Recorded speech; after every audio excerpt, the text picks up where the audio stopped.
Hello. You might have noticed that I didn't post last week. I was going to try out a new format and then I started filming it and I absolutely hated it. Um, so didn't upload, didn't do anything with it. I am now on the second book in a series, which that series is Heroes of Olympus by Rick Riordan. I read The Lost Hero. I am now on the second book, which is The Son of Neptune. What do I have to say? What are my thoughts? So it feels very much like classic Rick Riordan type writing. It's very reminiscent of the Percy Jackson book series. It's you meet three characters, Leo, Piper, and Jason. You learn that Jason doesn't have his memory and that he slowly uncovers through this book why that is, why he was basically given this mission or sent on this mission. Feels like it was just kind of the same format of the first Percy Jackson book because it's, oh, we didn't know that we were demigods. We are now at this camp after monsters tried to kill us. We're going on this quest that we don't fully understand, but maybe we will. Somebody has a secret. And guess what? Everything works out. We actually did it. I mean, I'm not angry at that. I loved the first Percy Jackson book.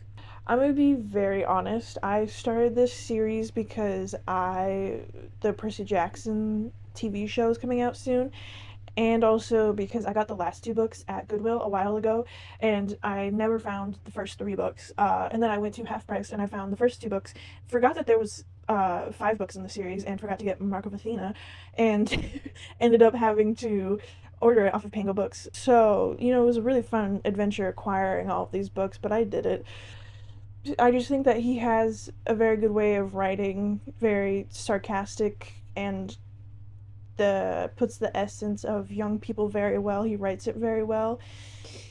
But I gave The Lost Sun, which is the first book in the Heroes of Olympus, 4 stars. I don't know, but again, I'm reading The Son of Neptune this week. I've already read 100 pages because it's Tuesday and I didn't film yesterday because I've been so freaking tired. But I so far really like it because it opens up with Percy. So, of course I'm gonna like it. He's one of my favorite, he's like my guy. Also, I should mention that Jason, Leo, and Piper, they're all 15 to 16, and Percy and Annabeth are also the same age, which does change the, like, way that they're kind of written and stuff. It's very interesting because I'm so used to people being, like, 13 or younger in these books, and to have them be like closer to my age is kind of terrifying. Like I said, it opens up with Percy. He doesn't have a memory either, and we kind of have to figure out what his quest, what his mission is in this book, because Jason was given one and he fulfilled it and did it. And in the Lost Hero. Did I say The Lost Son? I did say The Lost Son. In The Lost Hero, it leaves off on kind of a cliffhanger and setup for the second book, which I very much appreciate. So in this book, we kind of know what's going to happen, but again, Percy doesn't know that, and he's having to go through a completely different camp, Roman, and having to figure out why he's there, who put him there, who are they fighting and stuff. And it's so funny to have people who know him and are like, because they know how like powerful he is, and then he's just like, I have no memory of who I am. Also, the way that he remembers Annabeth and like talks about her. There was one line where it was literally, he says, I remember her smiling and kissing me whenever I did something stupid. She must have kissed me a lot. Rick Riordan, give us a book of older Percy and Annabeth living their life. It would be the greatest thing ever. I also want to read The City of Brass by S.A. Chakraborty. Chakraborty. I'm so sorry. It's based off of the Ottoman Empire, and I think it's about, as far as I know, it's about a woman who, she summons basically a demon. I'm gonna start it today, which is Tuesday, and it's over 500 pages, so am I gonna finish it? Probably not. No. Author, I've heard bad things about the City of Brass, but it's on Kindle Unlimited. I'm fascinated by empires and kingdoms, especially ones that last as long as the Ottoman Empire did. So I'm gonna read it. I don't really have anything else to update you on. Um, Maybe I will tomorrow. So see you then. Hello. I read 100 more pages of The Son of Neptune, and guess what?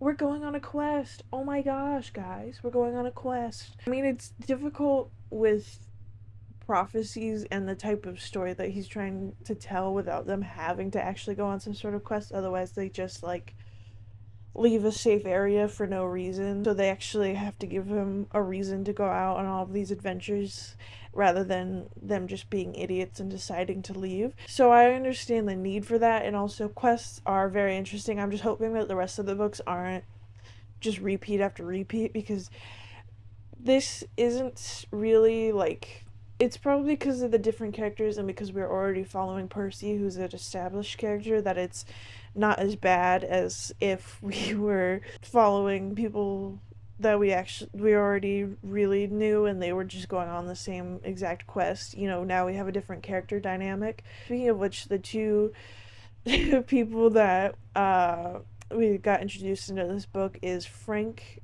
and Hazel.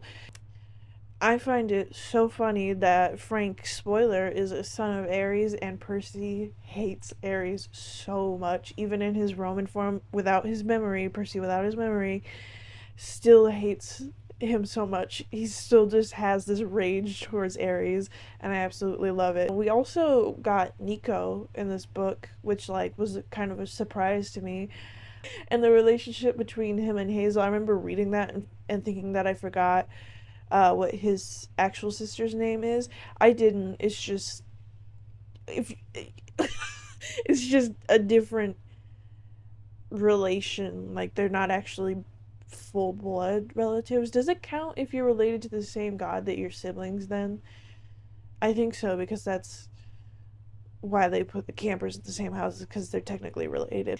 Haven't fully started on the quest yet, but we are in water. There are people who have, actually all three of them have like things that could cause issues in the quest. Like it was last time, it was just Piper. This time it's all three of them have something that could really kind of screw over the quest or put other people in danger, and so that's going to be a very interesting dynamic to learn about, because they all are harboring secrets. Percy unknowingly is harboring secrets because again his memory is gone, but the other two have secrets that I'm guessing are probably going to be exposed in a bad way, but the characters are going to be like, no, like it's fine, like I have this secret, like it's not that bad. Or like if they are mad later when the other person's secret gets exposed, they're going to be like, and you were mad at me for that.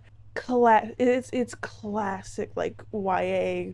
I started the City of Brass last night while I was working out. I was doing the Stairmaster, not to brag or anything. I didn't get that far into it. I'm like 60 something pages in, and I can tell you that it definitely feels like you're just kind of pushed into this like new thing. You get like one or two chapters of something normal. I would have wanted more. Is exposition the right word? I guess it is. Of the character and the world that surrounds them. We kind of just got pushed into this like crazy event that happened. So it's definitely a little bit more fast paced than I normally like in a book. But I will say it's so far it's very interesting, different creatures and the world that we are getting exposed to. I think a lot of it is somewhat mythological, or at least I think all of it is technically like mythological, but again it's like Percy Jackson, perfect example, where it's actually real, and you know, other people don't know but they believe in it, like that type of thing. Our character is now with this, he says he's not like the demon type thing. and that he has beef with them, and that if anybody of his race calls them that, themselves that it's disrespectful to themselves and the other people. And he like hates our main character. Like he had to kind of, she summoned him, and now he has to kind of rescue her, and they have a hate relationship going on right now where they are annoyed with each other, and he doesn't like want to be around her at all. And then we just all of a sudden got a different perspective that I'm like so confused about, and how it pertains to the story, because the characters right now in the beginning of the book with the hate relationship, I want them to get in a relationship. But if there's another character in it, I'm guessing that we're getting like a completely different perspective from, that they might end up being romantically involved with this character. I have no idea. Anyways, I'm gonna keep reading. Probably not gonna finish the City of Brass this week, but so far interesting. A little fast paced, but I'm guessing it's gonna slow down, or at least I hope it does a little bit. See you tomorrow. Wonder if it's in prophecies that they keep getting.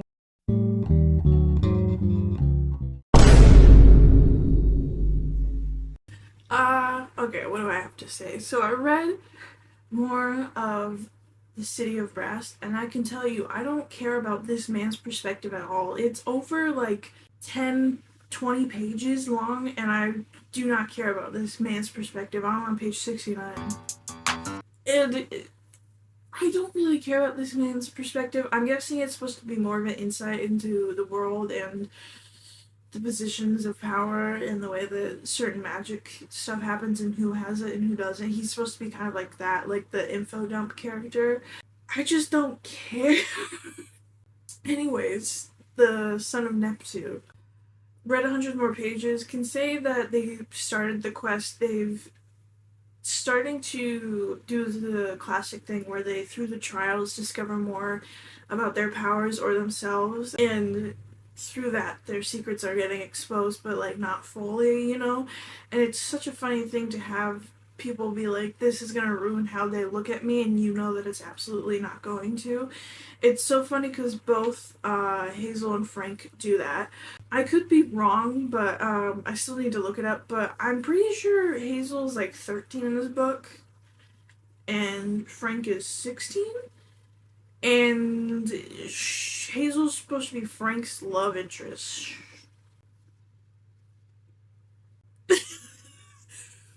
I mean, it just feels a little creepy, you know? Like, maybe if they were 15, 16, that's fine, but like, it feels a little weird. And also, the prophecies that they keep getting told about themselves. In this book, there's a lot more prophecies. One's from the past book, Percy Jackson series, about Percy and the making it to 16 thing. I forget if that's actually in the Percy Jackson books. I think it is. Somebody mentioned that prophecy, and he was like, I've heard that before, but then he couldn't remember it. And then you have a prophecy of Frank is going to die holding the thing that he's trying to keep secret. So, you know, that's really, really dark, actually. And then Percy, you know, I think the thing that makes him so great is the fact that he has such a great relationship with Annabeth Grover. Like, their dynamic is so good, and him not having that and not remembering who he is and the hero that he is, and having that strength and knowledge, it kind of makes his character just a little bit less interesting. He's still, of course, an amazing character, and he definitely reminds me of the first book in the Percy Jackson series, where he kind of doesn't know the full extent to his powers, and he keeps like, he's like, I don't know how to use them. Like, he literally forgot how to use them. So it's, that trope is kind of annoying, but again, it's completely understandable to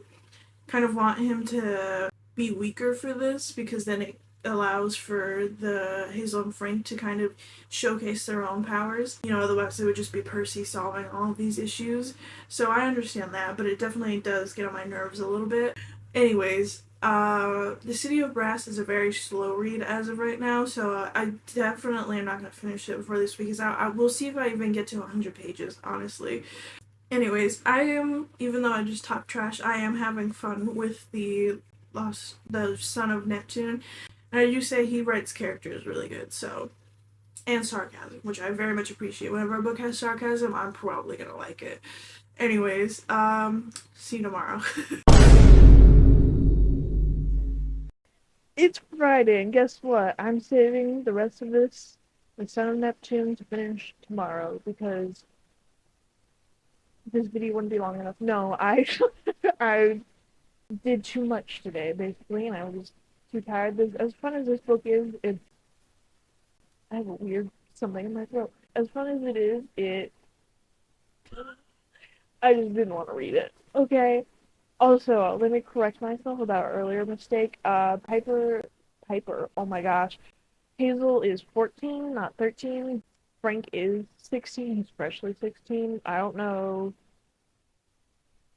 how close Hazel is to being 15, but like it's still it's less weird, but it's still and like I said, I know it's only a 2 year age gap. It's only I get it, okay?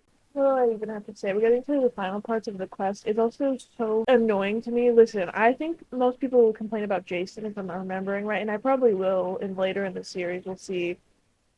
Frank in this book, I'm trying to love him. He has some cool powers. I love his whole family lineage and that kind of storyline that's going to go with it, and him discovering who he is and, basically putting the boots on, becoming, man, or a hero and being the leader that he was assigned to be. I like that, but he just listen.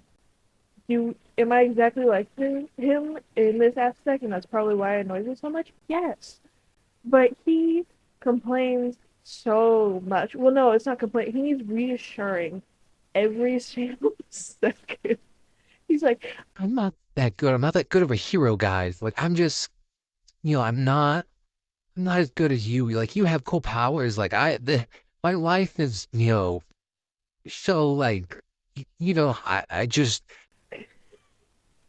and like he needs reassuring every 10 seconds. And am I like that? And completely need more reassuring than he does?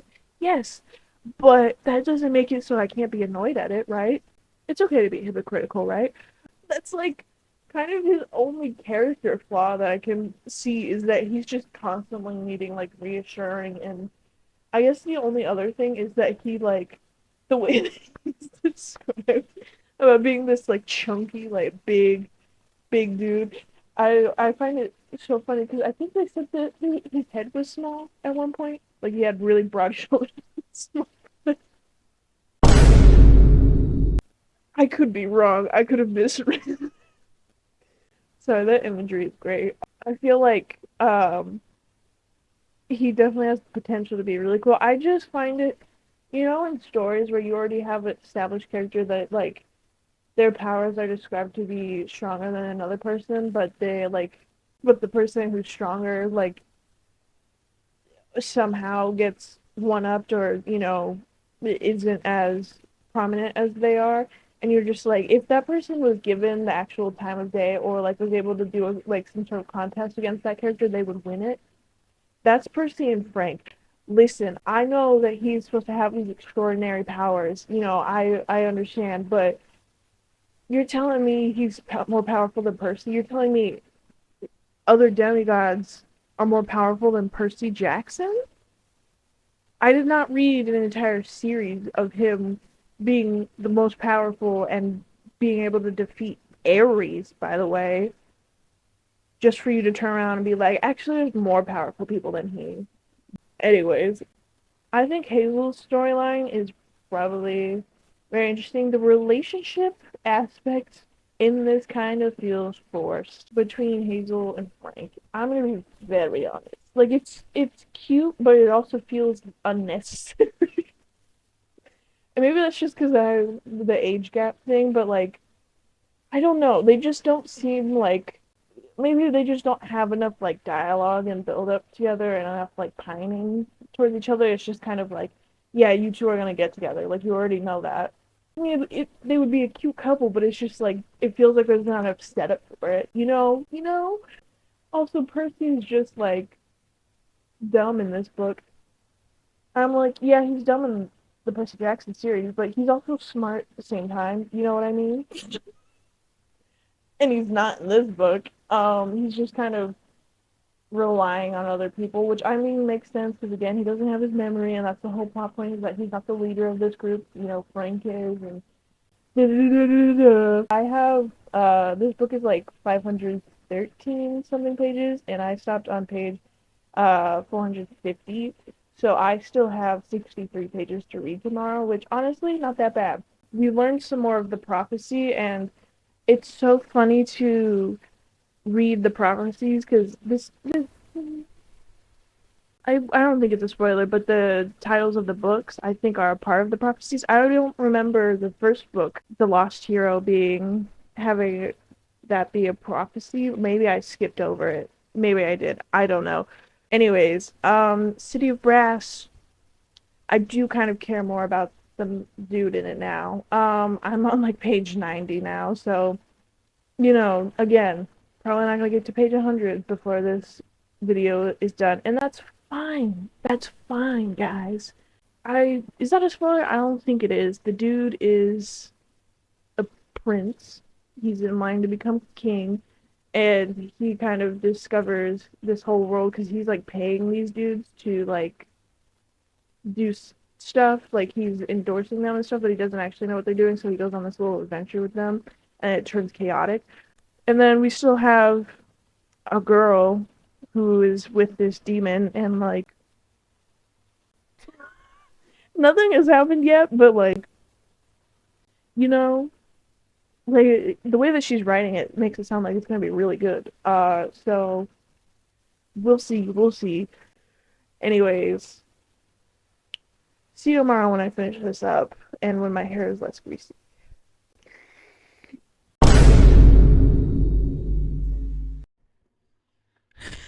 Hello, it's Saturday night. Live! No, I finished The Son of Neptune, the second book in the Heroes of Olympus series by Rick Riordan, and I gave it 3.5 stars. What do I have to recap about this? I mean, in the end, the Frank, like, needing to be reassured a bunch of times kind of does make sense. Like, it builds up his confidence to do the tasks that he needs to do at the end. Like, I can see that. I can understand that. It doesn't feel like we got enough of like characters, their development, and it kind of just feels like it was rushed in a way. Now, I love Percy, but he didn't feel like Percy in this book, if that makes sense. And again, that's probably because he forgot his memory and didn't really remember who he was, so he wasn't acting how he normally would, and that's probably why. And also because I'm used to him, Annabeth, and Grover, their kind of dynamic, so of course it feels different with different characters. I also think that Hazel and Frank's relationship definitely, like I've said, feels rushed and also kind of unnecessary. Like, I can see how he's trying to match everybody up to like, I don't know, maybe not have that be like a thing in later books, but I'm guessing it's going to be the way that this concluded and something happened. Which I mean, I'm fine with that ending, honestly. Rick Riordan knows how to end a book. Very honestly, the end battles are always funny and always really good and sometimes nail biting. But I think since you know that there's other books in the series with those characters, it's a little less like you think something they're gonna die or something. I also think that the kind of like forgotten memory thing is definitely confusing to me because it doesn't fully make sense, but maybe that's just because I miss stuff. But them needing to not have their memory so they don't have animosity against these groups, even though they don't even know that they existed, and so they just are kind of like Oh wow, that's different. And I feel like they would have had the same reaction that they did in the books. With that would have, I feel like they would have had the same reaction even if they had their memory as when they didn't have their memory, because they were kind of just like, oh, I see these things in Greek or Roman, and now they're not. That's interesting. What's happening here? But I can also see the plot of them trying to get back to their camp rather than going on the quest. I understand it, but I also don't. I don't really have anything else to say. I didn't read any more of The City of Brass. I'm probably going to get the audiobook of it and listen to the audiobook version and read it on Kindle Unlimited. It's very, I hate saying the word, but I mean, I don't really know what to fully say on it because I'm not even 100 pages in, so I don't think my opinion about it the of trying to give any sort of review about it. So anyways, I'm going to be starting The Mark of Athena. These books are so easy to read, not just in the content, but also just like the text size and the size of these books. You like fly through them, and it's so nice after like weeks of reading really like thick fantasy. It's so nice to be able to sit down and read, like, even though these are like 400, 500 pages, you just fly through them. They're so easy and nice. So both Jason and Percy have their memories back. Annabeth, my girl, is gonna be in the third book. Her perspective is in that. I really love her so much. I think she deserves the entire world, and the way that they're setting up her trial for Mark of Athena makes me really terrified, but I'm really excited for Percy and Annabeth content, honestly. So yeah, thank you so much for watching, like and subscribe. Yeah, I'll see you next week. Sorry for not posting last week.